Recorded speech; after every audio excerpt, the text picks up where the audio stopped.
शिव शक्ति की, भक्त और भक्ति की ये कथा महान। शिव महापुराण, शिव महापुराण, शिव महापुराण। ओम नमः शिवाय, नमः शिवाय, ओम नमः शिवाय, नमः शिवाय, नमः शिवाय, ओम नमः शिवाय, नमः शिवाय, नमः शिवाय।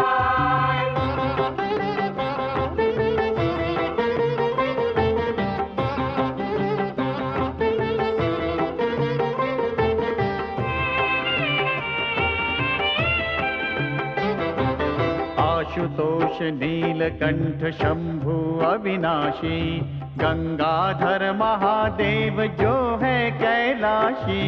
आशुतोष नीलकंठ शंभु अविनाशी, गंगाधर महादेव जो है कैलाशी।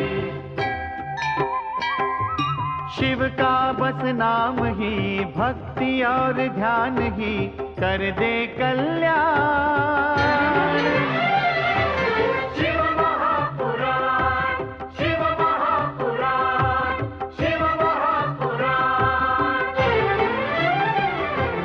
ओम नमः शिवाय, नमः शिवाय, नमः शिवाय, ओम नमः शिवाय, नमः शिवाय, नमः शिवाय, ओम नमः शिवाय, नमः शिवाय, नमः शिवाय। शिव महापुराण, शिव महापुराण, शिव महापुराण, शिव महापुराण, शिव महापुराण।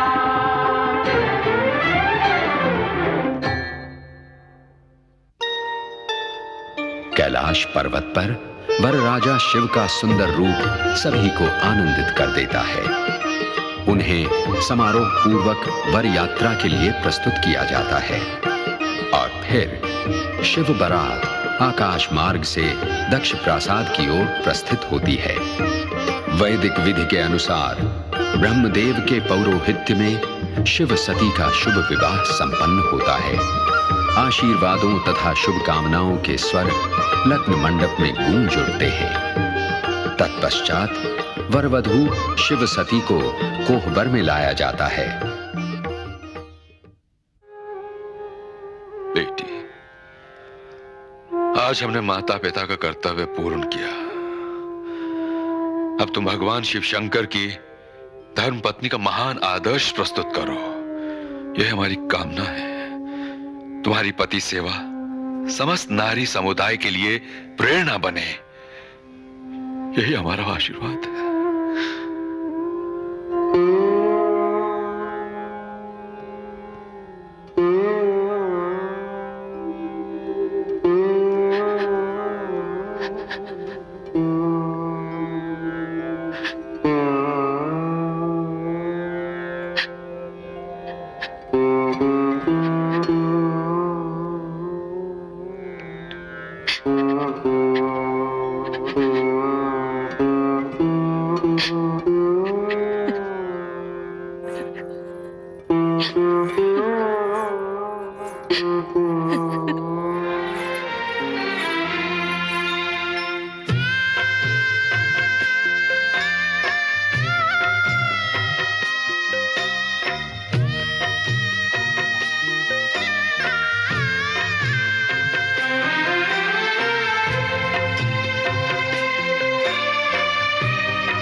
छोड़ चली तो रांगना।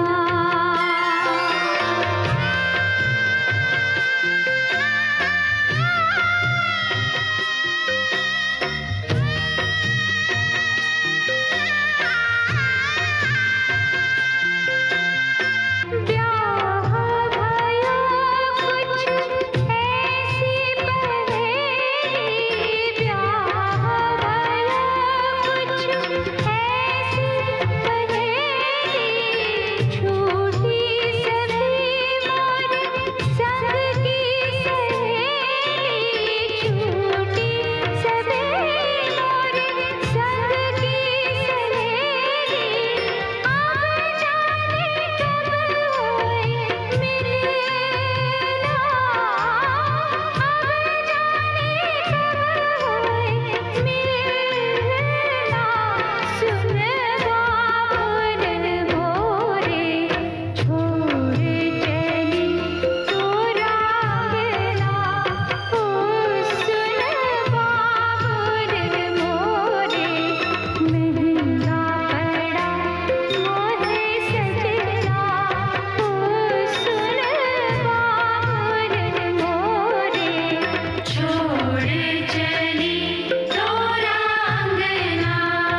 भगवान शिव तथा शक्ति रूपिणी सती ने वैदिक विधानानुसार पति पत्नी बनकर कैलाश पर्वत पर पदार्पण किया। माता पिता की स्नेह छाया में पली राजकुमारी सती ने पतिगृह पहुंचते ही हिम शीतल वातावरण से अपने को आत्मसात कर लिया। वे अपने पतिदेव शिव शंकर की संगिनी बनकर उनके साथ ध्यान समाधि में लीन हो गईं। शिवा सती शिवमयी हो गईं। ओम नमः शिवाय। ओम नमः शिवाय।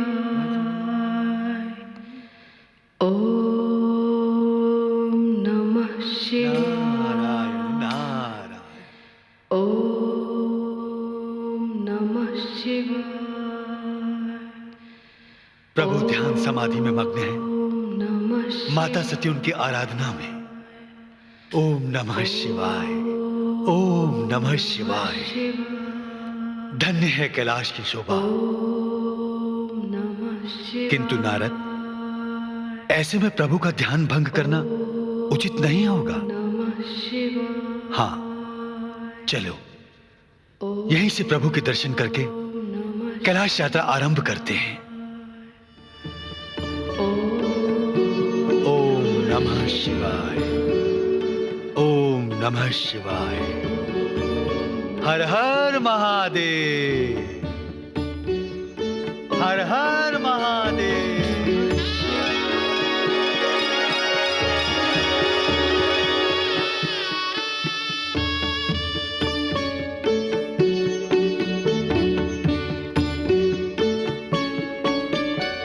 आज्ञा हो तो एक प्रश्न पूछूं?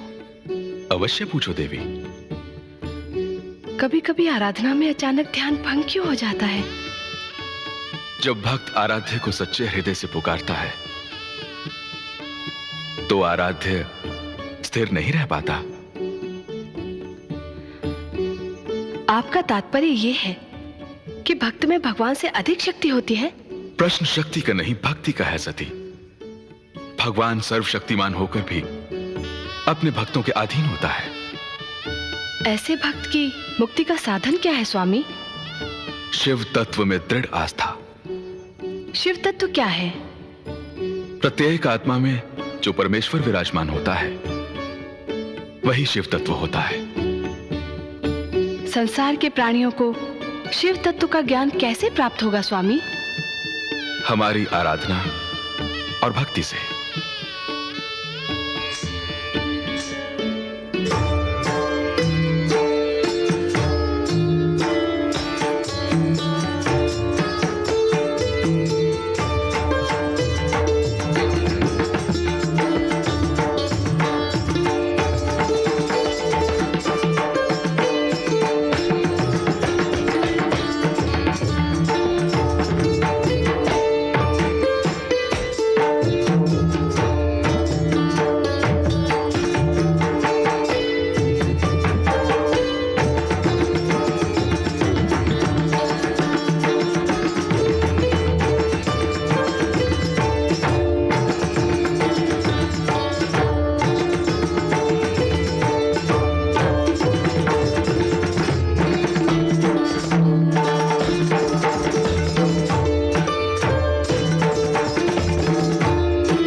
सुंदर, अति सुंदर।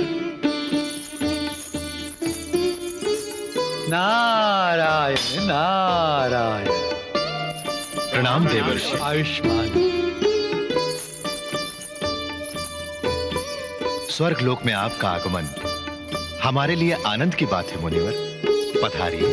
देवराज इंद्र, इंद्राणी शची, आपके स्वर्गलोक की तो शोभा ही निराली है।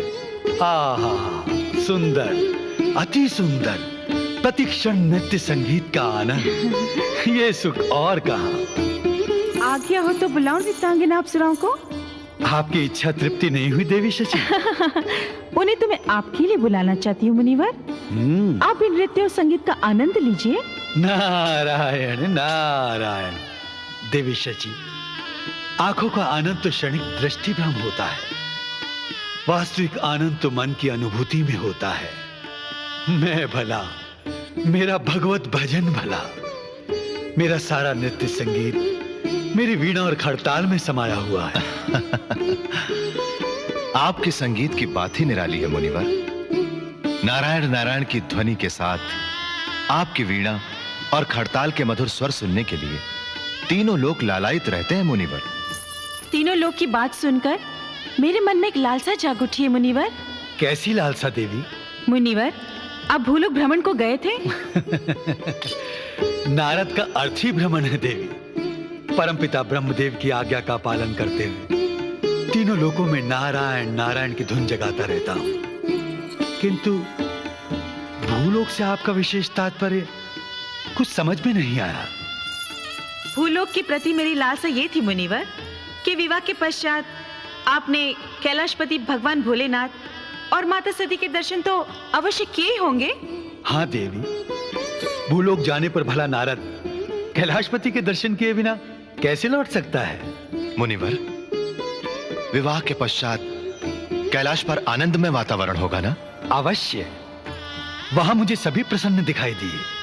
मुनिवर, हमें ये जानने की बड़ी उत्सुकता है कि भगवान शिव नववधु सती पति पत्नी के रूप में कैसी कैसी लीलाएं कर रहे हैं। नारायण नारायण। वहां मैंने एक ही लीला देखी देवी। शिव ध्यान मग्न है और माता सती उनकी आराधना में। ओम नमः शिवाय, ओम नमः शिवाय की गूंज इस प्रकार गूंज रही है कि जो भी वहां जाएगा वो शिवमय हो जाएगा। इसका अर्थ ये हुआ कि माता सती और प्रभु शंकर ने गृहस्थ जीवन नहीं अपनाया। गृहस्थ जीवन से मैं परिचित नहीं हूं देवी। हाँ, महादेव और माता सती परमात्मा और परमेश्वरी के रूप में ज्ञान ध्यान मग्न है। उनके दर्शन पाकर मैं धन्य हो गया। हर हर महादेव। नारायण नारायण। भजमन नारायण नारायण नारायण भजमन नारायण। स्वामी, सोचा था विवाह के पश्चात शिव सती संसार वासियों के सम्मुख पति पत्नी की लीला का एक नया आदर्श प्रस्तुत करेंगे। हाँ शची, किंतु देवर्षि नारद तो कुछ और ही बता गए। स्वामी, शिव सती के बीच प्रेम आकर्षण होना ही चाहिए। उनमें सौंदर्य और श्रृंगार का मोहक भाव जगाना ही पड़ेगा स्वामी। ये कार्य सखा कामदेव ही कर सकते हैं। उनकी उत्पत्ति इसी कार्य के लिए हुई है और अब तो रति कामदेव की पत्नी भी बन चुकी हैं। शिव सती के मन में अनुराग की भावना जगाने के लिए मैं उन दोनों को भेजता हूं। यही ठीक है स्वामी।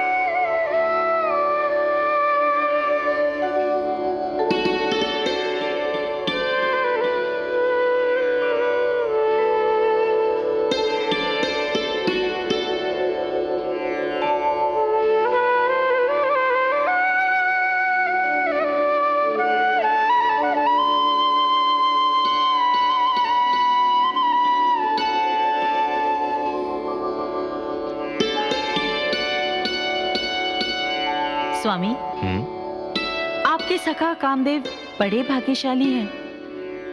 कितनी सुंदर जोड़ी है रति कामदेव की।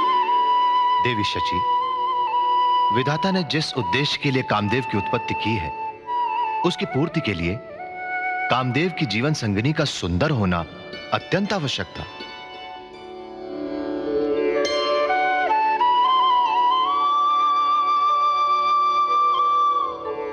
स्वामी, शिव ध्यान समाधि में माता सती उनकी आराधना में लीन है। क्या इनका ध्यान भंग करना उचित होगा? रति, देवराज इंद्र की आज्ञा से हम अपना कर्तव्य निभाने आए हैं। यह ना भूलो, शिव सती का अवतार सृष्टि रचना की प्रेरणा से ही हुआ है। हमें निर्भय होकर अपना कर्तव्य निभाना चाहिए। स्वामी, भगवान शिव की समाधि भंग करके देवी सती के प्रति उनके मन में अनुराग उत्पन्न करने की क्षमता क्या कामदेव में है? शची, कामदेव स्वयं अनुराग स्वरूप है। वो जहां भी जाएंगे वहां के वातावरण में अनुराग अपने आप छा जाएगा। हमारे उद्देश्य की पूर्ति के लिए वो पूर्ण समर्थ हैं। आओ लीलाएं आरंभ करें।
स्वामी, योगेश्वर भोलेनाथ पर तो रति कामदेव की लीलाओं का तनिक भी प्रभाव नहीं पड़ा है।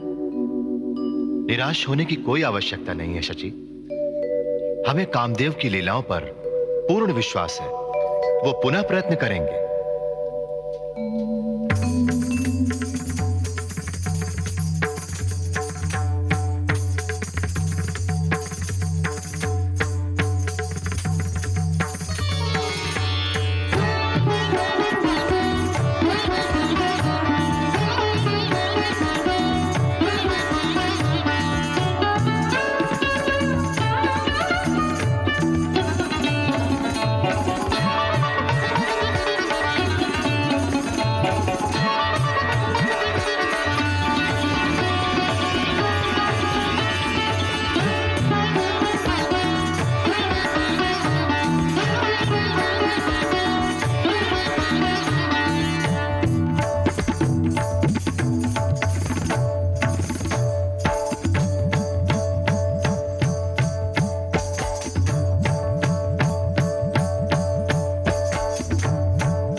ये क्या स्वामी?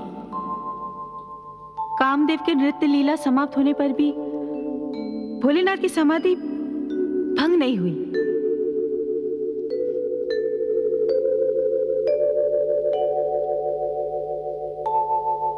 देवी सती भी उन्हीं की तरह ध्यान मग्न है।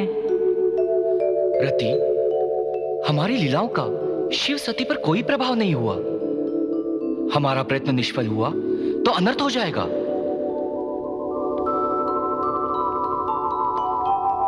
अंतिम प्रयत्न कीजिए स्वामी। कामबाण चलाकर इनका ध्यान भंग कीजिए।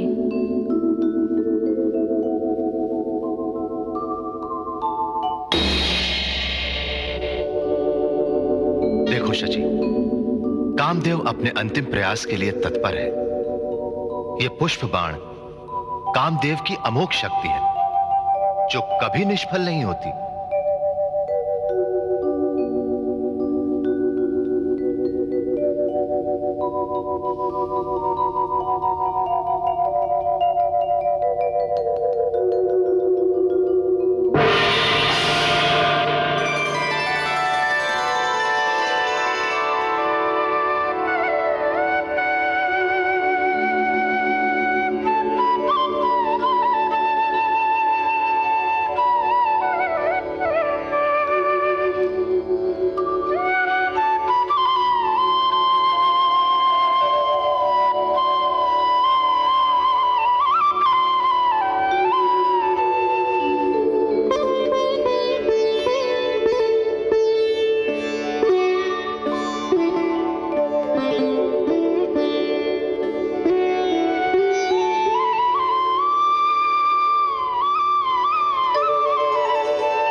अब हमारा उद्देश्य पूर्ण हो गया स्वामी।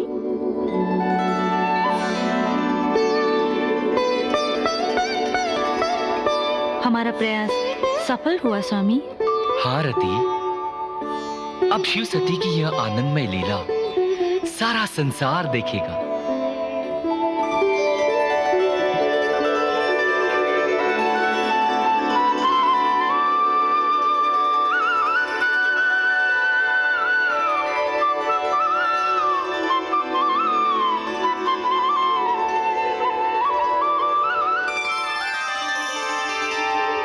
नारायण नारायण।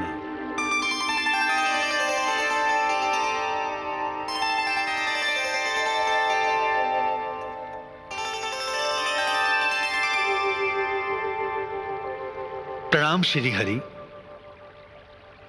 सृष्टि के पालनहार भगवान विष्णु के चरणों में भक्त नारद बारंबार प्रणाम करता है। स्वागत है मुनिवर। आप किस ध्यान में थे प्रभु? कहीं वही विचार प्रश्न बनकर आपके मन में तो नहीं उठ रहा है जो मेरे मन को विचलित कर रहा है? मैं तो भगवान शिव शंकर की लीलाओं का स्मरण करके मन ही मन मुस्कुरा रहा था। नारायण नारायण। धन्य हो प्रभु। ध्यान में तो आपने प्रत्यक्ष देखा होगा कि मेरे भ्राता कामदेव ने रति के सहयोग से महायोगी भगवान शिव शंकर के मन को चंचल कर दिया। माता सती के प्रति उनकी चेष्टाएं, ये सब तो हम प्रत्यक्ष देख रहे हैं नारद, परंतु इसमें आश्चर्य की कौन सी बात है? प्रभु, एक महान योगी का इस प्रकार आकर्षित हो जाना, ये आश्चर्यजनक नहीं है? कदापि नहीं। भगवान शिवशंकर उसी विधान का पालन कर रहे हैं जो उन्होंने स्वयं रचा है। प्रभु, योगियों की योगेश्वर महायोगी भगवान रुद्र रूप लेकर इसलिए प्रकट हुए हैं कि संसारवासी उनसे प्रेरणा पाकर धर्म ध्यान में लगे रहें, आदर्श नीति नियमों का पालन करें। नारद, ये कहकर तुम उन सब घटनाओं की उपेक्षा कर रहे हो जो इस मनवंतर के प्रारंभ में हो चुकी है। तुम भी उन सब के प्रत्यक्ष साक्षी हो।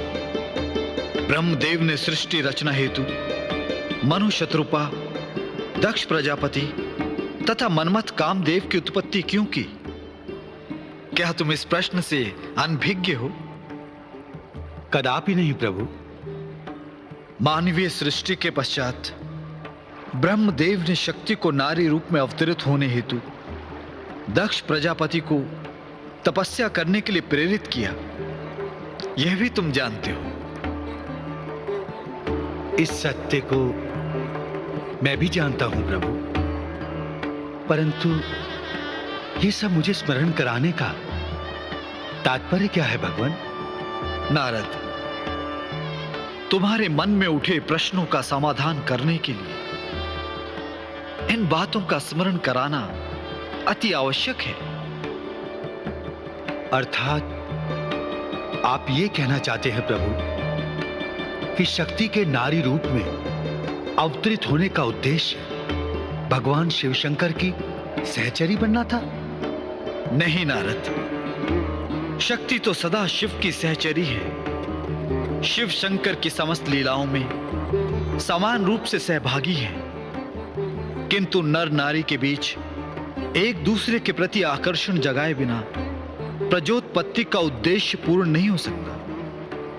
इसलिए शिव शंकर ने विवाह करके गृहस्थ धर्म अंगीकार किया। नारायण नारायण, अब समझ में आया भगवान शिव शंकर की इस लीला का प्रयोजन। भगवान शिव की प्रत्येक लीला का कोई ना कोई प्रयोजन अवश्य होता है नारद। उनके निर्माण में संहार तथा संहार में निर्माण अंतर्निहित है। भगवान शिव की लीलाओं को समझना मुझ जैसे प्राणी की समझ से परे है प्रभु। भगवान शिव की महानता के प्रति मैं सदा ही नतमस्तक हूं। नारद, आज मैं शिवलीला का वो रहस्य तुम्हें बताने जा रहा हूं जिससे मैं स्वयं चकित हो गया था। नारायण नारायण, आप चकित हो गए थे प्रभु? हाँ नारद, पिछले मनवंतर में एक समय मेरा हृदय शिव की आराधना के लिए इतना प्रेरित हुआ कि मैंने उनके सहस्त्र नामों की महिमा प्रकट करने के लिए शिव सहस्त्र नाम रचने का पावन संकल्प किया तथा यह भी निश्चय किया कि प्रत्येक शिव नाम उच्चारण के साथ साथ सहस्त्र कमल पुष्प से शिव की आराधना करूंगा।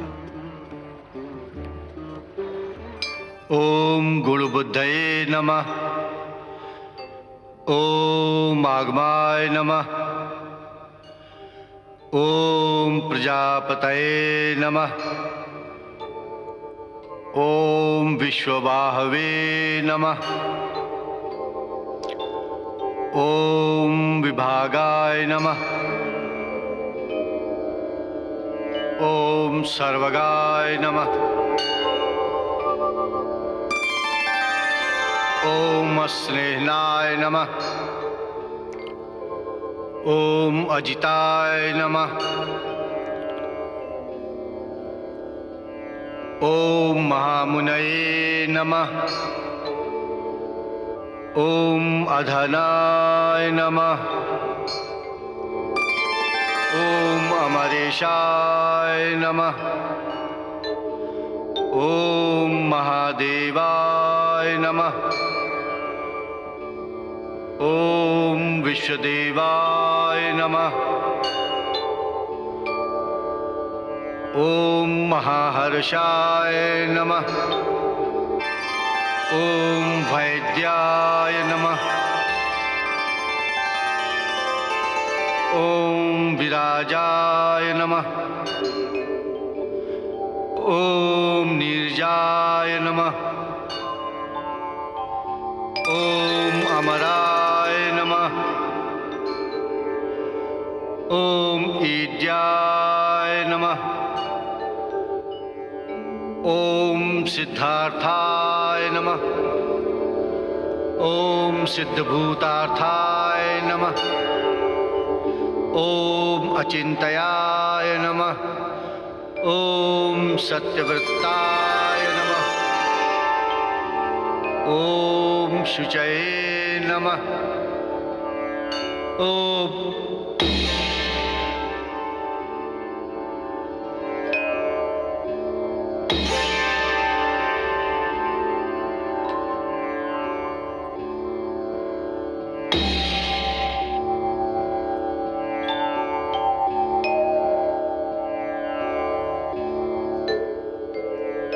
शिव शंकर, मैंने आपके सहस्त्र नामों की रचना करते हुए 999 कमल पुष्प आपको समर्पित किए, परंतु एक कमल पुष्प कम रह गया। मैं तो आपके लिए 1 सहस्त्र कमल पुष्प चुनकर लाया था।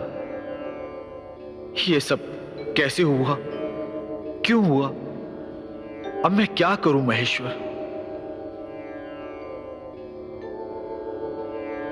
आप तो जानते हैं महादेव, मैंने अखंड शिव आराधना का संकल्प किया है।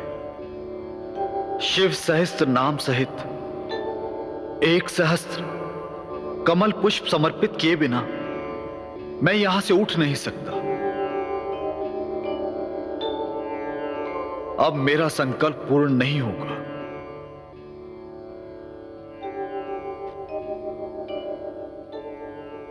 विष्णु, सब तुम्हें कमल नयन भी कहते हैं।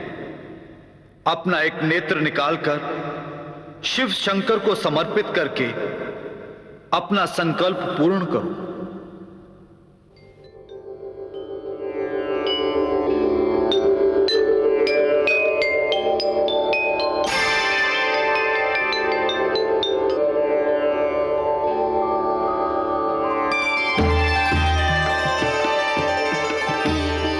परम शिव भक्त श्रीहरि कमल के स्थान पर अपना कमल नयन समर्पित करने का निश्चय करके आपने हमारी भक्ति तथा अपना संकल्प पूर्ण करना चाहा। आपकी इस अलौकिक भक्ति को देखकर मैं अति प्रसन्न हूं। मैं आपके दर्शन पाकर धन्य हुआ महादेव। विष्णुदेव, इस तथ्य से तो आप भली भांति परिचित हैं कि ब्रह्मा, विष्णु तथा महेश सृष्टि रचना, पालन एवं संहार का दायित्व निभाते हैं। ये परस्पर एक दूसरे के पूरक हैं विष्णुदेव। रचना में पालन तथा पालन में संहार निहित है। सृष्टि पालन का दायित्व आप पर है विष्णुदेव। यह आप की कृपा से संभव होता है महेश्वर। विष्णुदेव, जो पालक होता है उसी पर रक्षा का भार भी होता है। उसके पास संहारक शक्ति भी होनी चाहिए ताकि वह दुष्ट तत्वों को दंड दे सके। अवश्य महादेव, परंतु मैं इसका तात्पर्य नहीं समझा। विष्णुदेव, आपके पास धर्मनाद के लिए शंख, भक्ति भावना जगाने के लिए कमल तथा दंड देने के लिए गदा भी है, परंतु दुष्ट तत्वों का संहार करने के लिए केवल गदा ही पर्याप्त नहीं है। अतः मैं आपको संहारक शस्त्र के रूप में सुदर्शन चक्र प्रदान करता हूं। विष्णुदेव, आज से यह सुदर्शन चक्र आपके स्वरूप का एक अभिन्न अंग होगा। मैं कृतार्थ हुआ महादेव।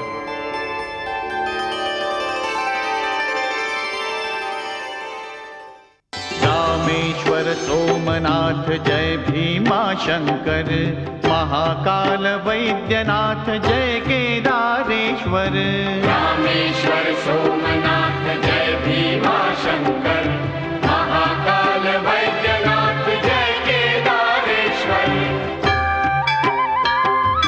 नाथों के नाथ की भोले विश्वनाथ की महिमा का गान। शिव महापुराण, शिव महापुराण, शिव महापुराण।